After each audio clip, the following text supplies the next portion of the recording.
میں منبر پہ کہہ رہا ہوں ان سے جلدی کو مدد کرنے والا اگر کوئی ہوتا پتہ نہیں یہ کب کے چھوڑ کے آل محمد کو ریسکیو کے لیے رکھا ہوا ہے. ان سے جلدی مدد کرنے والا کوئی نہیں. قبلہ حافظہ میں نے جب بھی علم پہ چراغ دیکھا ہے منت کا دیکھا ہے, محبت کا نہیں دیکھا ہے.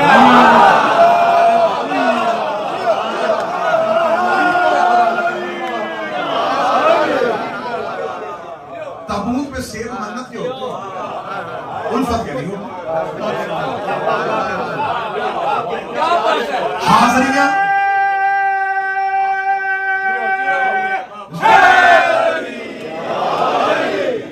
حاضری خواہش پوری ہونے کے بعد ہی کیوں پکائی جاتی ہے؟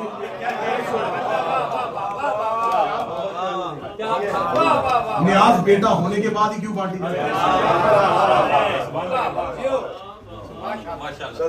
یہ تابوت پہ چادریں نہیں ہیں, یہ حسرتیں ہیں.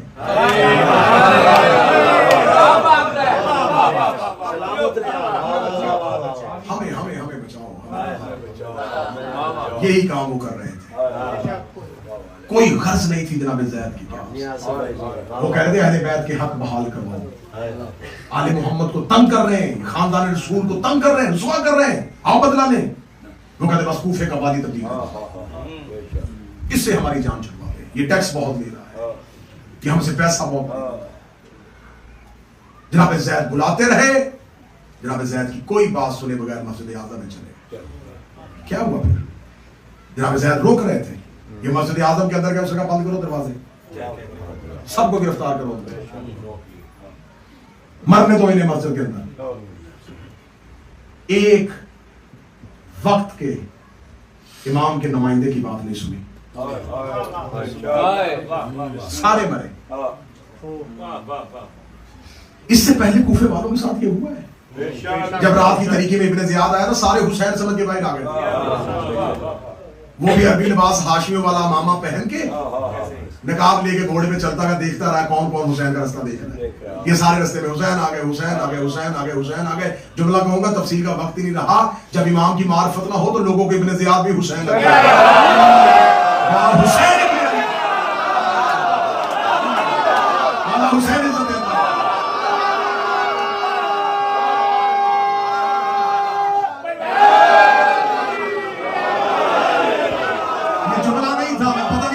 شہروں کے گزر گیا. جب معرفت نہ ہو لوگوں کو ابن زیاد بھی حسین,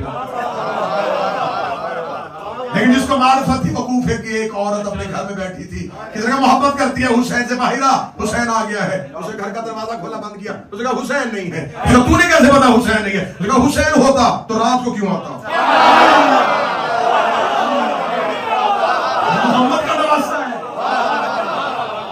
تمہیں خبر نہیں ہے کہ رسول نے مکہ فتح کرتے ہوئے رات کو باہر خیمے لگا دیے تھے, ابھی مکے والے سو رہے ہیں.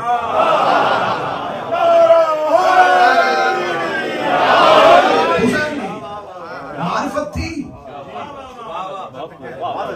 یہی وجہ ہے. معرفت نہیں ہے, پتہ نہیں وارث کے آنے سے پہلے کتنے امام آئیں گے.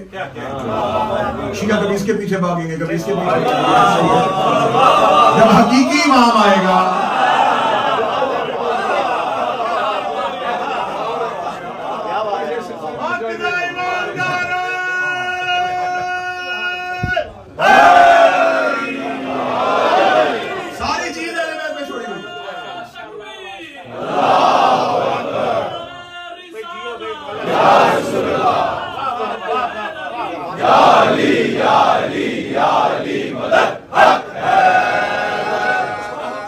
ساری چیزیں شیعوں نے امام پہ چھوڑی. آپ کربلا کیوں نہیں جاتے؟ اچھا خاصا مولا کا رزق دیا ہوا ہوگا, آپ کربلا کیوں نہیں جاتے؟ وہ بلائیں گے لوگ. یہ ایسا جملہ مشہور ہوا ہے کہ ہر ایک شیعہ نے سارے کام کر لیتے ہیں, سارے کام ہو جاتے ہیں, ہالیڈیز اچھی جگہوں پہ جائیں. پوری دنیا پھر لی ہے, کربلا کیوں نہیں گئے؟ وہ بلاتے ہیں. حسین کے بلاوے کا انتظار کرنے کے لیے حبیب ہونا چاہیے.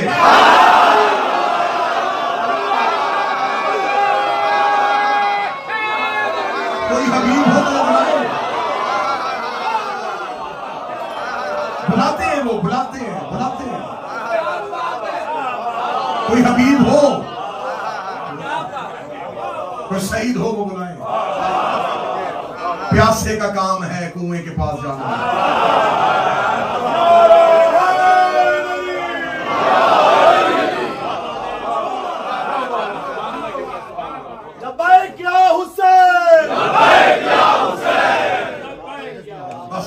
وقت بہت زیادہ ہو گیا. انشاءاللہ تو باقی گوشے رہ گئے راجہ صاحب کے پاس. انشاءاللہ آج وہ آ گئے ہیں انشاءاللہ آخری مجلس پہ.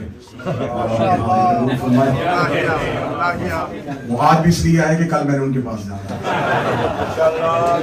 میرے بھائی ہیں، برادر معظم ہیں، برادر اکبر ہیں، یا بڑا محبت ہے ان سے، اللہ سلامت رکھے. سارے مسجد اعظم میں چلے گئے، اس نے پتھروں سے مروائے، اوپر سپاہیوں سے کہا عورتیں بچے مرد. 40,000 نے بیعت کی تھی. زید کے پاس کتنے؟ 218 کے ساتھ ایک دن 2 راتیں لڑا ہے حسین کا. کبھی کوفہ سے باہر نکلتا ہے، پھر پلٹ کے آتا ہے، پھر نکلتا ہے، پھر پلٹ کے. شامی فوجیں کوفے کی گلیوں میں دوڑ رہی ہیں زید کے آگے.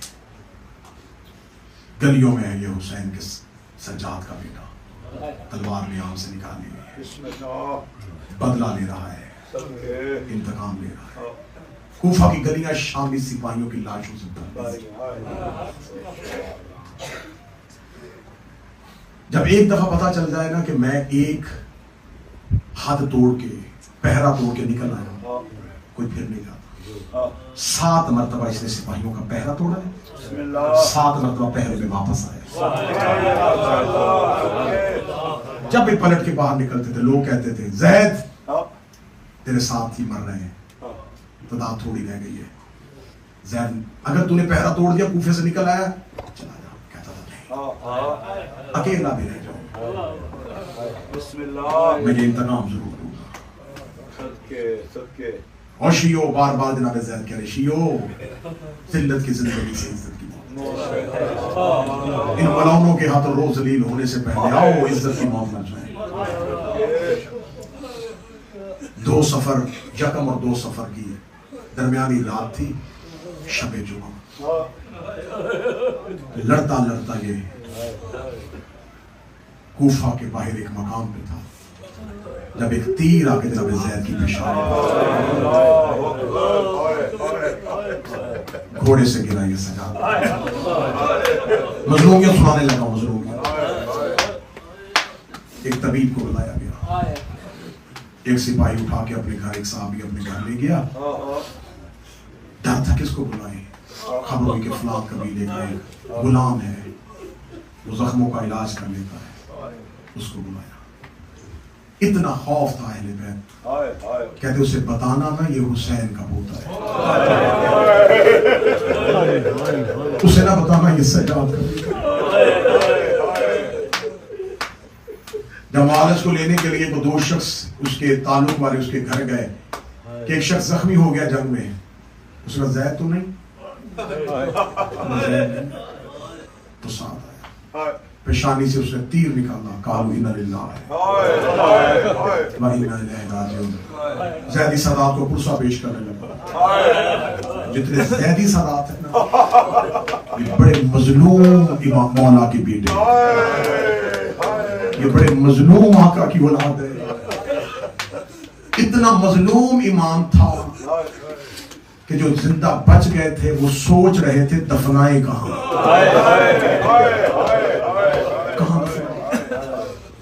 کہاں قبر بنائیں. آخر ایک مقام پہ جا کے پانی کا ایک گڑھا تھا، اس میں سے پانی نکالنا، اس کے اندر قبر بنائی. جناب یحییٰ ابن زید نے باپ کا جنازہ پڑھایا. 15 سال کا جوان ساتھ تھا جب باپ قبر میں مارا گیا. پھر دوبارہ قبر کے اوپر پانی چھوڑ دیا، کسی کو نہ پتا چلے کہ یہاں سجاد.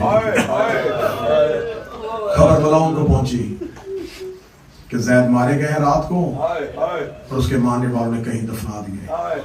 اس کا مزی کا نام دوں گا، جاؤ زید کی قبر ڈھونڈو. اعلان ہوا وہی جرا جو زخم دیکھنے اور اس کے ساتھ ایک غلام آیا تھا. اس نے جا کے دربار میں مخبری کی. اس نے مجھے نہیں پتا کہ وہ زید تھا. ایک شخص کے رات پیشانی سے تیر نکلا, اسے کوفے کے باہر اس پانی کے اندر دفن کیا. اس ملاؤں نے جا کے کہا قبر کھودو. قبر کھودی گئی. زید کو قبر سے نکال کے سر کاٹا گیا.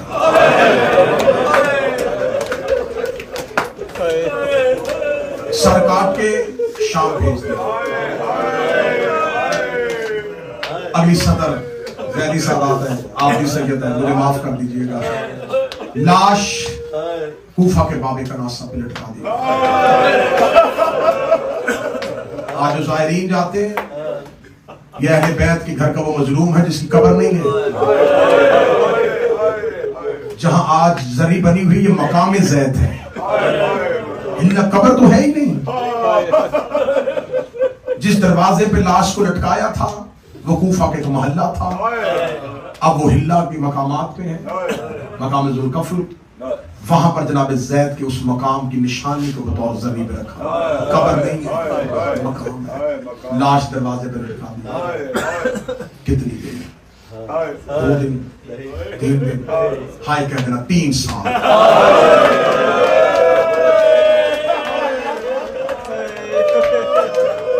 سال جناب زید کی لاش.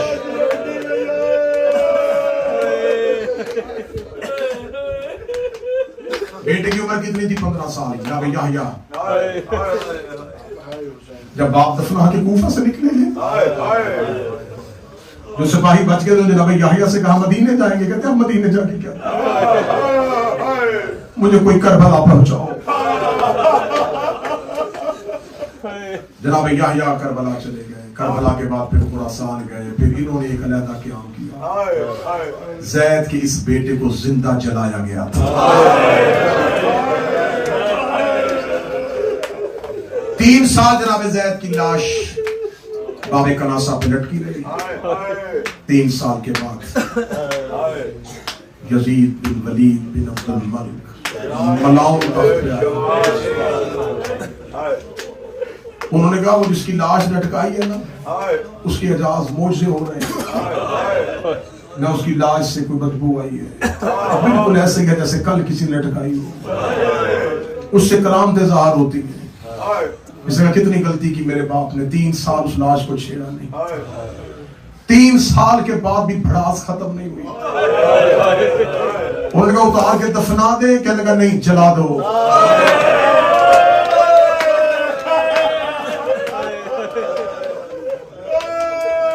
کسی شیعہ کو راکھ بھی, لیکن اہل بیت کے جسموں کا آگ بھی احترام. یہ ہے میرے مولا سجاد کے اس بیٹے کی غربت. بس میں بڑی جلدی کروں گا, تفصیل سے پڑھ گیا. آنا ہے چوتھے امام کا جنازہ. جتنی مجھ سے پڑھا گیا, جتنی مجھ میں طاقت ہوئی, جتنی تم میں سننے کی طاقت ہوئی, لیکن ایک منت کروں گا. تابوت آئے گا, بڑی شیعوں کو, بڑی مومنین کو حسرت ہوتی ہے زیارت کی. جلدی نہ کرنا, ایک دوسرے کو دھکا نہ دینا, کیونکہ جو تابوت میں آیا ہے وہ بڑا تھکا ہوا. میں منت کروں گا, جو تابوت میں آ رہا ہے یہ مدت کا زخمی ہے.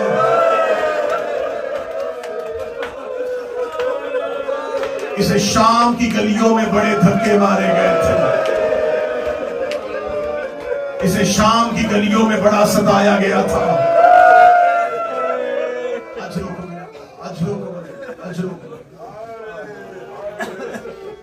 کل میں نے پڑھا تھا قید آزاد ہو گئی. قید آزاد ہونے کے بعد یہ حسین کا بیٹا مدینے پہنچ گیا. مدینے جب سید الساجدین پہنچے ہیں تو یہاں پہ ہارون انوار میں علامہ مجلسی نے علی کی بیٹی کا ایک نوحہ لکھا. اکثر ذاکرین ممبر سے پڑھ دیتے ہیں کہ بی بی نے مدینے سے باہر آ کے پوچھا سجاد یہ کون سا شہر ہے؟ نہیں, عالمہ غیر معلمہ ہے. بیٹیوں کو پے کے گھر نہیں بھولتے, بس اتنا پوچھا سجاد یہ مدینہ ہے؟ ہاں ماں یہ مدینہ ہے. روگدی پہلی بار باہر سے دیکھا.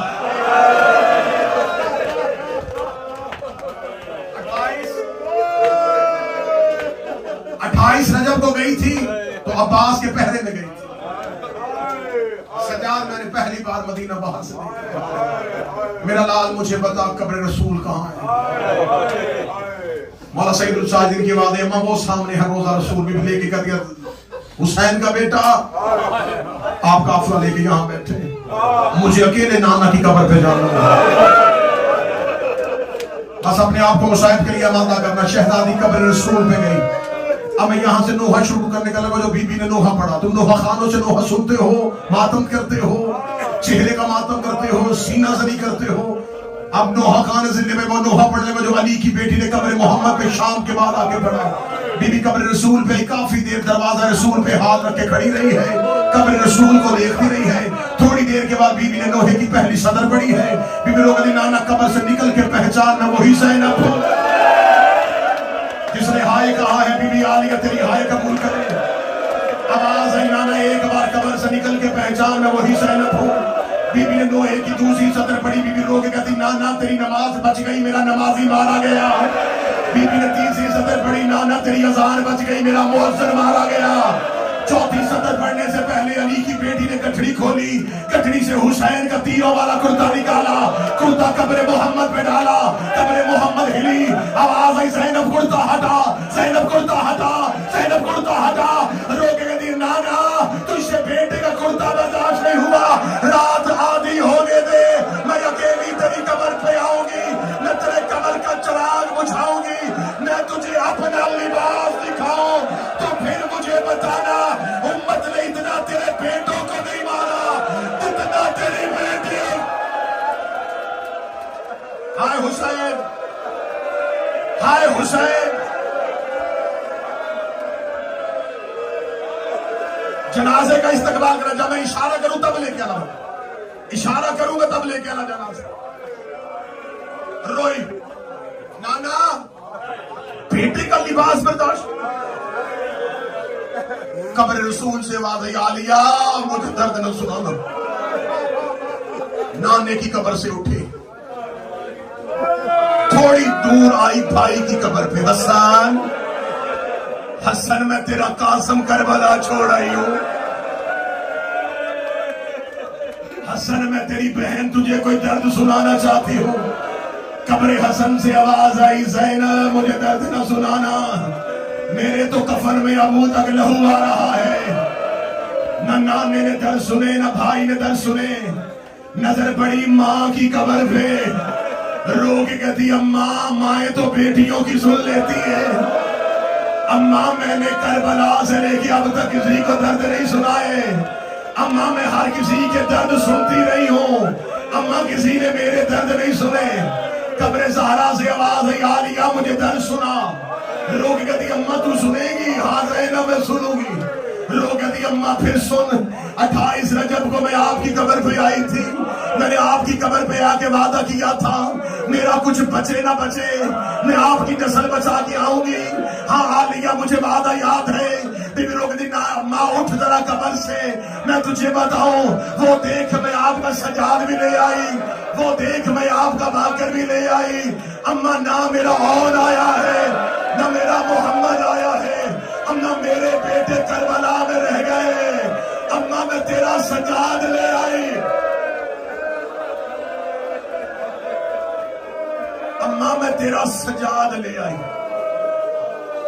قبر سیدہ سے آواز آئی عالیہ تیرا شکریہ، تو امامت کو بچا کے آ گئی، تو نے اللہ کی حجت کا تحفظ کیا، سانس دلوایا ہے میں نے تاکہ اگلا جملہ تڑپ کے سن سکوں. بی بی دیکھ کہتی اماں اماں میں امام لے کے آئی ہوں، اماں مجھ سے پوچھ تو صحیح میں نے تیرا بیٹا بچایا کیسے. جو سادات بیٹھے تھوڑی دیر کے لیے مجھے معاف کر دینا، جو نرم دل ہے تھوڑی دیر کے لیے کانوں پہ ہاتھ رکھ لینا.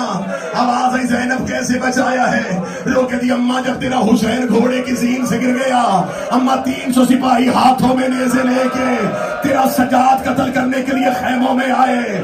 اماں میں نے تیرا سجاد اپنی پشت پہ اٹھایا.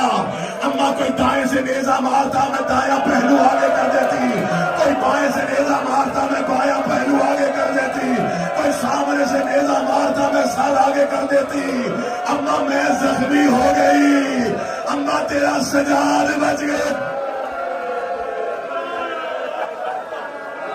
لے آئی میں تیرا سجاد. اماں رضا دے آئی, اماں چادر دے آئی ہوں, سجاد لے آئی ہوں. اماں اکبر دے آئی ہوں, سجاد لے آئی ہوں. اماں قاسم کربلا میں دے آئی ہوں, سجاد لے آئی ہوں. اماں میں حسین دے آئی ہوں, اماں میں سجاد لے آئی ہوں.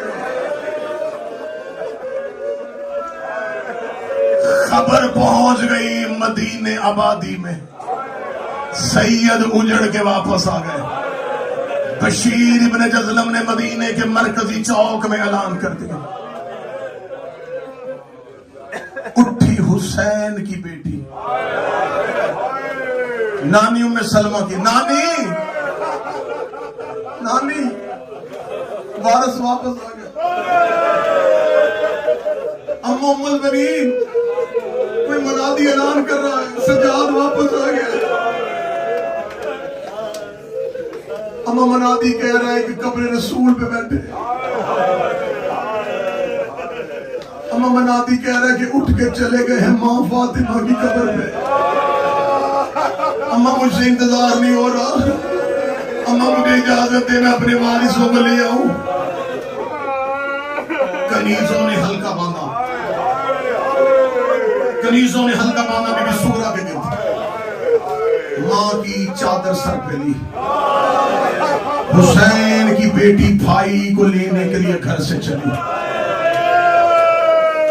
مولا سجاد اس رستے پہ آگے بیٹھ گئے جو مدینے سے آتا تھا. کنیزوں کے حلقے میں حسین کی بیٹی چلی. تھوڑا باہر چلی تھی, کنیز کی آواز آئی, حسین کی بیٹی رک. رستے میں کوئی مسافر نہیں. ایک کنیز جلدی جلدی وہاں آئی جہاں حسین کا سجاد بیٹھا تھا. مسافر مسافر رستہ چھوڑ, ہمارے آقا کی بیٹی آ رہی. مولا سجاد کہتے مدت کے بعد اپنی مرضی سے بیٹھا ہوں, مجھے میرے پیروں کے زخم اٹھنے نہیں دیتے. میں اپنے بالوں کا پردہ بناتا ہوں, اپنی آقا زادی سے کہ گزر جا. وہ کہتے تو جانتی جو نہیں وہ کون ہے. مولا سجاد کی آواز ہے کون ہے. کنیز کی آواز ہے وہ عباس کی بھتیجی ہے. عباس کا نام آنا تھا. سجاد کے زخمی ہاتھ زمین پہ آئے, آواز آئی تو نے نام اس کا لے لیا ہے, اب مجھ پہ اٹھنا واجب ہو گیا ہے. پیچھے سے بی بی سغرا کی آواز آئی بیٹھا رہنے دے, اس کا لہجہ میرے سجاد سے ملتا. سگی بہن پردہ کر کے گزری تھی. 5ویں امام نے بابے کا ہاتھ ہلایا, آواز آئی بابا کربلا سے مدینے تک میں نہیں بولا. بابا مجھے اجازت دے میں پھوپھی کو جا کے بتاؤں, جس سے پردہ کر کے آ گئی وہ تو تیرا سجاد ہے. جناب باقر وہاں ہے جہاں بی بی سغرا تھی. آواز آئی پھوپھی مجھے پہچان. روکنی مجھے پھوپھی کہنے والا تو کوئی سجاد کا باقر ہے. آواز آئی ہاں میں تیرا باقر ہوں. آواز آئی اگر تو باقر ہے بابا کہاں ہے. کہا جس سے پردہ کر کے آ گئی وہی تو تیرا سجاد ہے. حسین کی بیٹی تیز قدموں سے چلی, سجاد کے گلے میں باہیں ڈالی. روگی کہتی تجھے جوان بھیجا تھا, تیری کمر کیوں جھک گئی, تیرے سر کے بال سفید کیوں ہو گئے. آواز آئی اشاب کھا گئی مجھے شام کی گلیاں, سغرا کھا گئے مجھے شام کے موڑ. آخری 2 منٹ پڑھنے لگا, آ گئے مدینے. آنکھوں سے لہو, چہروں پہ لہو. آنکھیں بند کرتے تو کبھی حسین نظر آئی. ایک دن ایک مولا کے ماننے والے کا مولا گھر میں بیٹھتے ہیں تو روتے. مولا گھر سے نکلا کرے. مولا کہتے گھر سے نکل کے کھاؤ. مولا بازار پہ آئے. آواز نہ لے کے جا مجھے بازار میں بازاروں کا بڑا ستایا ہوں. مولا کے صحابہ نے منت کی, سید الساجدین کا ہاتھ تھاما, مدینے کے بازار بازار میں آئے, بازار میں آنا تھا, لوگ دوڑے, کوئی مولا سجاد کے قدموں پہ, کسی کے سر پہ پیار دے رہا, دعائیں دیتا دیتا میرا مولا آگے بڑھ رہے تھے. یعنی کہ قصاب کی دکان کے سامنے سے سجاد گزرے, اس قصاب نے حسین کے بیٹے کو آتے دیکھا, جلدی سے وضو کیا, قدموں پہ ہاتھ رکھے تھا, مولا میرا سلام ہو. مولا سجاد نے سر پہ ہاتھ رکھا, رکھ دے کیا نام ہے تیرا؟ کہنے لگا مولا یہ نام ہے اور میں مدینے میں قصاب ہوں. فرمایا تجھے یاد ہے شریعت محمدی میں احکام ذبیحہ کیا ہے, جانور کو ذبح کرنے کے احکام کیا ہے؟ کہتا ہاں ہاں مولا مجھے یاد ہے. مولا کی آواز ہے میں تیرا امام ہوں, مجھے سنا. کہنے لگا مولا پہلی شرط یہ ہے شریعت محمد میں جس جانور کو ذبح کرو پانی پلا لیا کرو. سجاد کا ہاتھ دیوار پہ آ گیا, آواز دیکھے گا بابا لوگ جانوروں کو پانی پلا کے ذبح کرتے ہیں, میرے بہتے دریا پہ پیاسے مارے گئے. مولا سجاد کی آواز ہے دوسری شرط سنا. کہنے لگا دوسری شرط ہے جانور کو جانور کے سامنے ذبح نہیں کرنا. سجاد زمین میں بیٹھ گئے. رک گا میری 3 پھپھیاں دروازے پہ کھڑی تھی جب میرے بابے کو ذبح کیا گیا. تیسری شرط پڑھنے لگا ہوں, ماتم کی تیاری کرنا. مولا کی آنکھوں کا خون تیز ہوا. اصحاب سجاد نے قصاب سے کہا اپنا بولنا تو شرطیں سناتا ہے, امام روتے. مولا فرمایا اسے نام نہ کرو, اسے کو سنا, میں تو بابے پہ گریے کے اسباب ڈھونڈتا ہوں. سنا مجھے اگلی شرط. اگلی شرط پڑھنے لگا ہوں, یہ تڑپا کانپ کے لگا مولا شریعت محمدی کا حکم جانور کو جس چھری سے ذبح کرو. نہیں ہو سکا تو وہ چھری تیز ہونی چاہیے تاکہ جانور کو تکلیف نہ ہو. اب روئے گا وہ جو مجھے دیکھے گا.